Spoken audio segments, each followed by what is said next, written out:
Welcome, Quad Rock runners. We are looking forward to hosting you August 15th, next Saturday, for the 9th running of the Quad Rock 25 and 50 mile trail races. We are, number one, super thankful to be able to host the race this year. Of course, there are going to be some slight changes that we wanted to go over with this video. We won't be able to do that race morning, more than likely, so we want to get as much information out as we can to you before the race.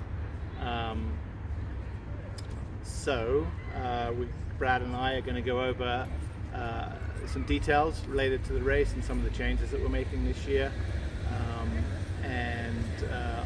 We will also be hosting a Zoom Q&A session at a date TBD and to be announced, where you'll have your opportunity to ask questions of us if you have any concerns or questions about the race.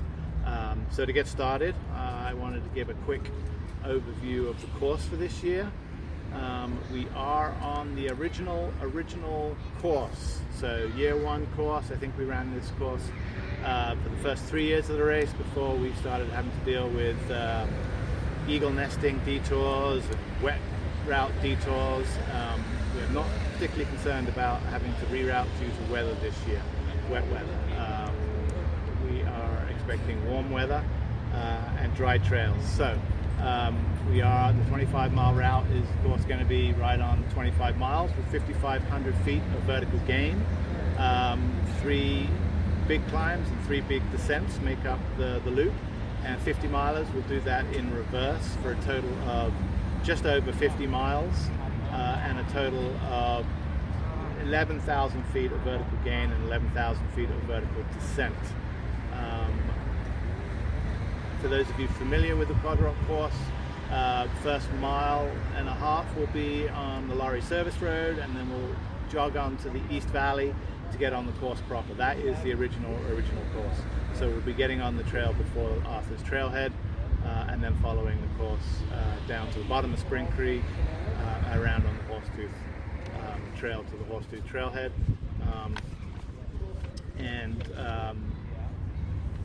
Let's see what else on the course. So for 25 milers we have aid stations at Towers, 7 miles in. The Horsetooth Trailhead will be the second aid station at approximately 10.3. Then it's back up to Towers. That's a short jog, about a 3.5 mile section for your third aid station. And then down to the Arthur's Rock aid station at approximately mile 17.5, a little less. And then onto the finish with the last climb over Howard and down Timber. That's a 7 mile stretch. And then of course 50 milers will do that in reverse. So for all details on course information, you can of course visit the website, where we have principal course and crew maps, elevation profiles, and written course description, in addition to a GPX file if you want to upload the course route to your watch for race day. Runner tracking this year, as in previous years, the last 3 or 4 years, will be available on opensplittime.org. So you can go to OpenSplitTime and search for Quad Rock 50 or for Gnar runners, and those who are following along will be able to see reasonably close to live splits as you progress through the aid stations on the course. One thing that we ask as you are coming into aid stations as runners is that you make sure that our timers are aware that you're coming in. So shout out your bib number, verify that our timer's got your number, and that way we'll get all your splits, and of course we'll know that you've been in through the aid station and not lost somewhere on the course. This year, with our coronavirus restrictions and special circumstances, one of our goals, of course, is to restrict the density of people that we have on the course, both in terms of runner numbers, so we have our wave starts, but also crew support. So we are strongly discouraging crews for this year's race, especially if you're in a 25 mile race. We ask that you not have crew go out to Horsetooth, where they are, of course, exceptionally busy, that trailhead at this time of year. And that does include the start finish that we're asking. We know your family wants to come out and support you when you finish. This year, the circumstances just don't allow that. So please tell your family and friends, stay home, meet you at one of the great local restaurants afterwards to celebrate.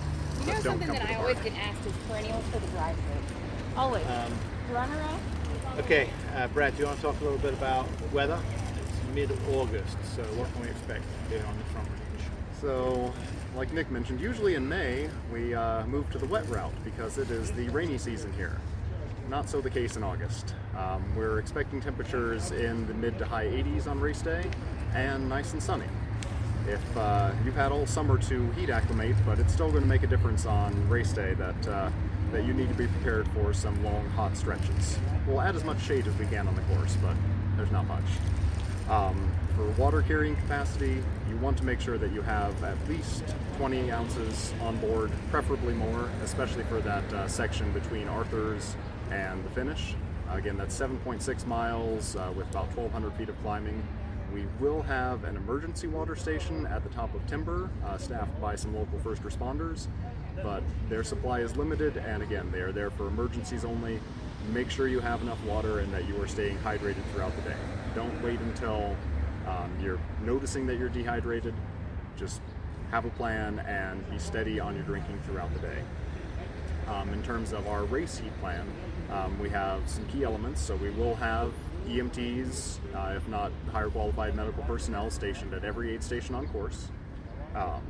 Every runner is going to be getting one of our sweet Gnar buffs, which you can wear as your mask, or if you have a more comfortable mask, you can use it as an ice bandana. We're going to have 600 pounds of ice out on race course that you can use to fill your bottles, fill your bladder, stuff inside your shirt, stuff down your shorts, put an ice bandana around your neck. Keep yourself cool. Every aid station will also have popsicles this year. No longer just a Towers only treat. You want a popsicle? They will have it. I've got 1,100 in the freezer right now. And then we will not have the infamous kiddie pool with this year's restrictions. Instead, we have spray misters at every aid station. They'll be filled with ice water and they can mist you down as much as you want. And then finally, salt. So the science is fairly clear that salt capsules pose as many, if not more, risks than they do help. We will not have salt capsules on course. In addition, with this year, where we can't have communal food bowls, we will not have the bowls, open bowls of salt on the table for you to dip food into. We will have plenty of sports drink out there. V-Fuel, of course, is one of our sponsors. We will have tons of salty food. If you need more salt than that, we will have salt shakers that the volunteers at the aid stations can apply. If you haven't had fresh salted watermelon at an aid station, now's the time to give it a try. If you feel that you need more salt supplementation than that, that is on you, but our medical lead advises us that that is the plan that they prefer and the one that we feel most comfortable offering to you. Finally, if a situation happens where you find yourself in a serious heat condition to the point where you need an IV administered, goes without saying, that means your race is done. They stick you with an IV, you are a DNF. So, prepare ahead of time, pay attention to yourself, and don't let yourself get into any kind of heat trouble. There's plenty of resources out to you. There's water basically every 3 to 4 miles on course. Stay hydrated, self-regulate, and you'll see that finish line. Nick? Yeah, a little great advice, Brad. Thanks for that. Okay, some logistical issues with regards to packet pickup and finish line. So packet pickup this year, as always, will be Friday afternoon at altitude running. We are doing that outside altitude running from 4 p.m. to 7 p.m. Did I get that right? Yep. So Brad will be there hosting packet pickup with some of our volunteers and timing team. I will be out marking the course at that time. So if possible, we ask if you can to please pick up your packets on Friday. We will also have packets available race morning, 30 minutes prior to your start. So we have 3 wave starts for the 50-mile race, 4:35 and 5:30, and 4 wave starts for the 25-mile race, 6:37, 7:30 and 8. So let's say you're in the 5 o'clock wave for the 50-mile race. We ask that you wait until the 4:30 wave has gone off, and then we'll have your packets available for pickup immediately thereafter. They will be pre-packaged in a Ziploc bag, so it will be find your packet and take it away, and that'll take care of that. If they've signed their waiver. Yes, if you've signed your waiver, so good point. So we're asking that all runners and volunteers sign a waiver. This is a COVID-specific waiver. This can be done in advance. We have sent out the link. I'm sure we'll send it out a couple more times between now. This is Tuesday, 10 day, or what was that? 11 days before the race. So when you see that email come in with the waiver link, please go ahead and sign that. Otherwise, you'll have to do it at packet pickup or on race morning. If you have already signed your waiver, then you get in the express lane for packet pickup, and also to get your temperature checked. So everybody needs to get their temperature checked. If you do, this is a no-touch temperature check. If you do register a temperature over 101, 100.4, we will ask you to leave and not participate in the race for obvious health concerns. And if your temperature's that high, you're going to feel crummy enough, it's not going to be a surprise. Yeah. Race morning parking, so slightly different this year. So we're going to fill Soldier Canyon first, along with Timber. So we'll have parking volunteers to direct you where to park. We'll not be doing preferential carpooling parking, although if possible we do ask that if you're comfortable carpooling to do so with other runners. Our runner numbers are probably about 100 down this year versus normal years, just with all the deferrals that we've processed. So we should be pretty good in terms of parking area. But again, we'll fill up the Soldier Canyon lot first, along with Timber, and then onto the Spur Road. Do you want to mention the pavilion? As in like the start finish. Yeah. So for those of you who've run quad rock before, so last year we finished. They were in the process of completing and building the new pavilion, which is typically where we start, down in the Soldier Canyon picnic area. And so we had to do the finish up in the back parking lot for Soldier Canyon. They have just seeded grass down in the Soldier Canyon picnic area, so they've asked that we not finish down there. So the race will be finishing in the back Soldier Canyon parking lot, and we will likely have food and beer to go available down in the Soldier Canyon area. We're kind of figuring out the last logistical details on that. We'll get the final details to you before race day, but we will not be finishing down in Soldier Canyon, just so we can protect the seeded grass down there. Okay, so we have our 7 waves, 3 in the 50-mile race, 4 in the 25-mile race. We will have separate cutoffs depending on which wave you start in. So each wave will have their own separate cutoffs. Those cutoffs will be available. Those go out in the last email? Oh yeah, they're all over the place. And of course they're on the website, so you can check out your wave-specific cutoffs on the website. In the 25-mile race, we just have one cutoff. That is at the Arthur's Rock Trailhead. The final cutoff, if you're in the 8 a.m. wave, is at 3:10 p.m. So lots of time to get through to Arthur's. Okay, finish line. Once you are done with your race, we will be serving to-go food, likely burritos, and of course we'll have beers to share with you from New Belgium, in addition to non-alcoholic options. We will not be having a finish line expo, so no vendors. Obviously this is part of our COVID safety precautions. So, get some food, enjoy a beer, but we do ask that you kind of move along fairly soon after you finish, get back in your car and head out on your way. finisher awards we will be giving out as you finish. Everybody, of course, will get the coveted Quadrock finisher mug. And overall finisher awards, we will, because we have to tabulate the results from the various different wave starts, we won't have the final finisher results until our final finishes are in, basically, and we've been able to process the results. So we'll mail out finisher awards, or if you're local, we'll have them available for pickup at altitude. We'll find a way to get them to you. Okay, we don't want to see anybody DNF, but it is, of course, inevitable that there will be a couple out there. Perhaps especially so this year with the heat, although Brad has given you great tips on how to manage your body temperature through the course of the day. So pay good attention to that. But if you do happen to get to an aid station and you're just feeling like it's not going to be your day and you need to drop out, make sure you alert staff at the aid station, our timing crew specifically, that you have chosen to DNF. They'll need to take your bib tag from you so that we have physical record that you've dropped out from the aid station. And then, if you're at Horsetooth or Towers, if you can get down to Arthur's, that would be great, and then we can get you back to the start finish easily.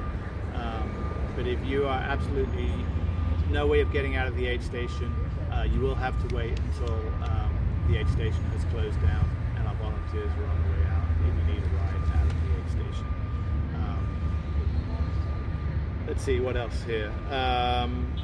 So if you're a 50-mile runner, so this is an option that we offer for those registered in the 50-mile race, is the mid-race drop down to the 25-mile. So you've gone through Arthur's, you've completed that last climb up to Howard, switchbacks, you got to the top of Timber, and you're just not feeling like it's going to be your day and you're going to be able to turn around and do that reverse 25-mile.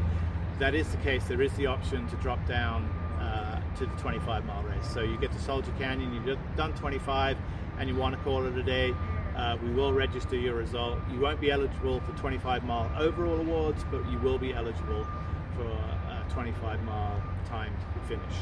So you will appear in the results. So that is an option. And if you make that decision, don't come to the finish line, still go to the turnaround aid station and register that you're dropping to the 25-mile there. Okay, I think that's all I have on start, finish, and DNFing. Brad, if you want to chat about aid stations and drop bags. Yeah, and I just want to add one more thing on the waves. So the reason each wave has its own cutoff is for fairness, so that everyone has access to equal amount of time on course. The folks who are starting in the first waves for each distance do not have a time advantage. Everyone has the same amount of time on course as we would in a normal year with mass starts.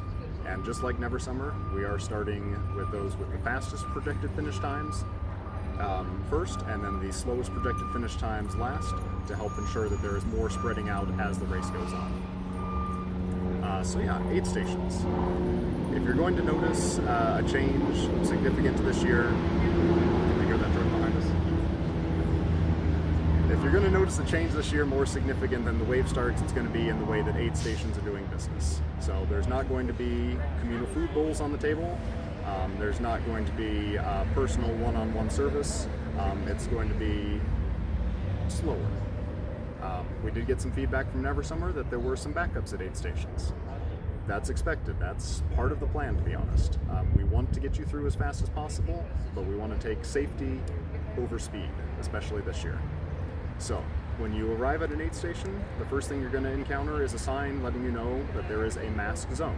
This is a perimeter that's drawn around the main area for each aid station, where everyone, volunteers and runners, need to wear their mask. You don't have to wear your mask while you're out on course running, but we do recommend it when you're passing people on single track. But in the aid stations themselves, in that mask zone, everyone needs to be masked up. And this does include if you go to the table and you get some food, you need to step outside of the mask zone to then take off your mask and eat. When it comes to the food service, when you come up to the table, you're going to find a blank empty table. A volunteer is going to be there. They're going to take your order. They're going to put your order in a single serving cup. They're going to set it on that table where you can take it.